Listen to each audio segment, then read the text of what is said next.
Hi, welcome to today's Seidokan Saturday.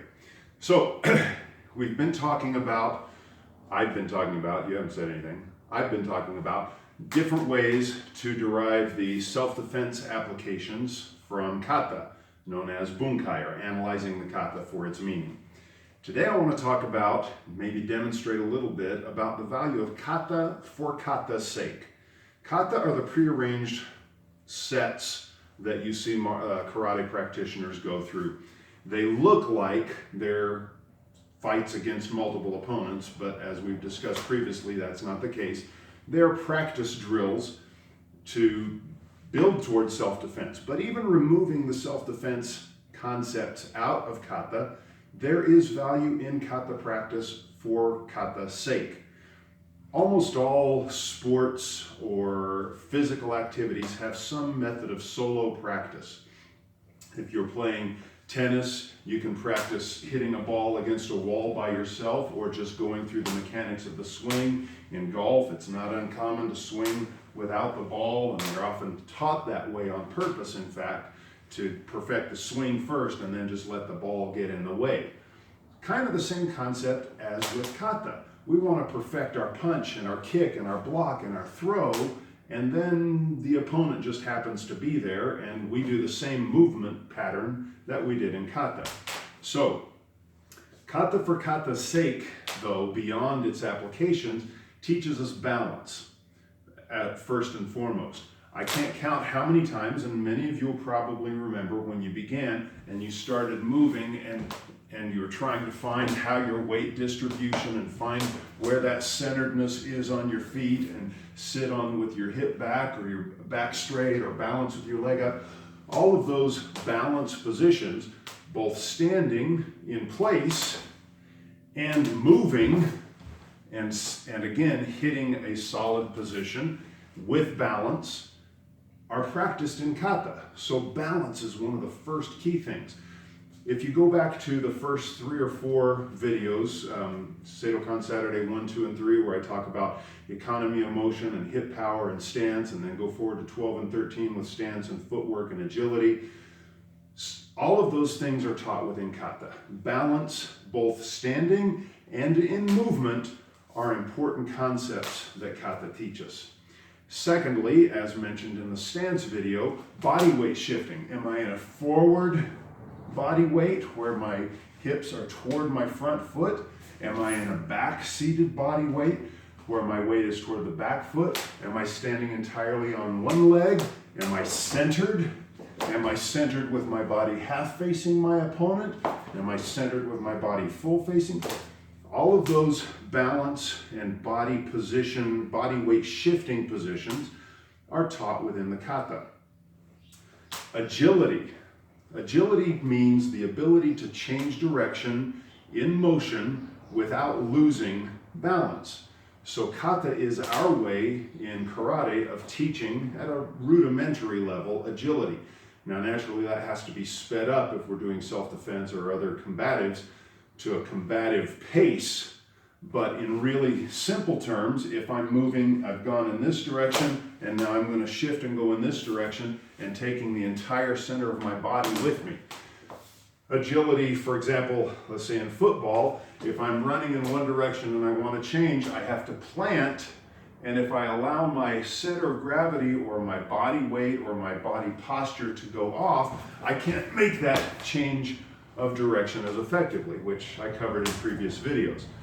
In kata, we learn to move from the center so that all of our body weight, whether I'm lifting my leg up or whether I'm sliding my foot, my body weight stays centered so I'm not tilting, bobbing, weaving as I move, which I see a lot in beginner students and with training, especially with kata and other basics training. They get past that to where they have more control of their body positioning. So agility, balance, body weight shifting, and agility. Another element in kata is strength and its corollary, power. Strength is the ability to move something or to keep yourself from being moved, to be immobile or to cause other things to move. Power is the ability to do that with speed. okay? If I'm not concerned about hurting my hand on a bag or a board or something, I can allow my body to move more quickly.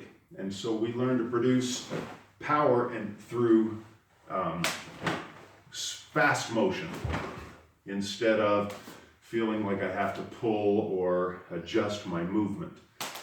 Which takes me to another part. Kata allows for perfection of technique, the ideal, if you will. When I'm actually sparring with somebody, sometimes I have to move my body off. I have to bob and weave in order to avoid getting hit. Sometimes I have to pull my punch or alter the trajectory of my punch in order to make contact if I were defending myself. Sometimes I have to sacrifice my balance, what would be called henka, or shifting, off balance, surprise, a lot of interpretations for it.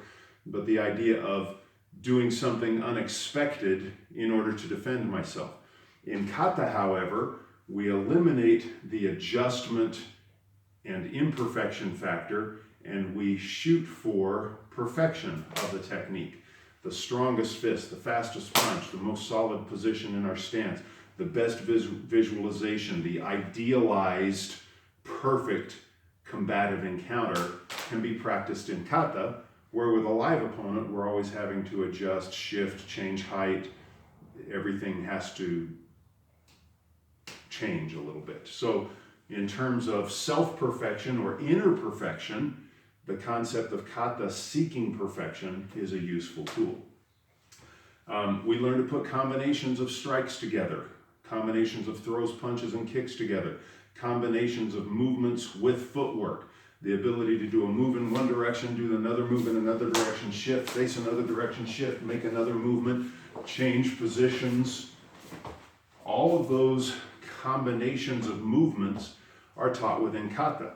And then once we have perfected kata, again, outside of that, we can blend movements together spontaneously. Once I've learned my piano scales and my majors and minors, and I can play them in fifths and in unisons, and once you can do those things, then you can improvise and create your own music from inside yourself.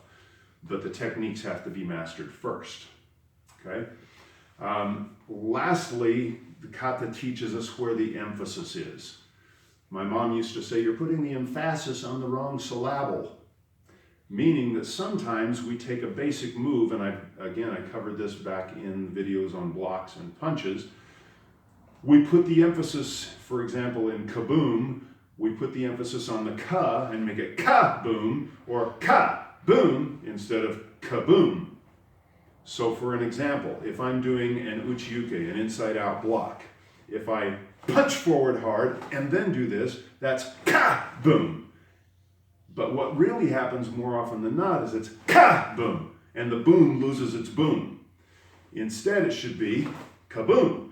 So kata, taught properly, teaches us to put the emphasis where it belongs and not overemphasize things that don't belong, which again goes back to economy of motion and all of those previous videos. Now, I'm not saying that if your style or your dojo or your group practices ka and boom, that that's wrong, but it does change the intent, the meaning, the purpose, and the application. It also changes the balance, it changes the shift. And so learning what to emphasize and where the power should be is an important aspect of kata as well. So kata for kata's sake, balance, body weight, agility, strength and power, posture, proper posture. Again, in real fighting, I've got to bob and weave and move, whatever. But in kata, we teach centered posture, and this is where that core strength is developed. Our core, this is a physical, personal training, sports thing more than specific to karate. The core, as it's designed, is to hold us from moving, to keep us from twisting too much. There are muscles in our bodies that are meant to bend joints. Our spine bends very little, and so it's not really the core's job to move the spine as much as, although that is one function, its primary function is to keep us upright, to keep us erect, to keep us firm in place. So when we practice kata, we're actually using our core for its most important purpose, which is to hold us in an upright posture for when we move, which takes us back to balance and body weight shifting and so forth. So, even if you never learn the self-defense applications of Kata, Kata for the sake of practicing physical training is very valuable, to the point that Tai Chi has evolved almost exclusively to its health benefits, having really lost a lot of its combative application. Karate can be practiced that way. I don't advise it. I hope Kata and karate never goes to that Tai Chi extent to where it's purely for aesthetics and health and so forth. But at its core, pun, at its core or its root, Kata does have that Tai Chi benefit of teaching us posture, balance, shift, body change, and so forth. So, continue practicing Kata, even if you don't look for the self-defense aspects, because there are so many positive physical benefits to be derived from it. Until next time, thanks for joining again. Keep practicing.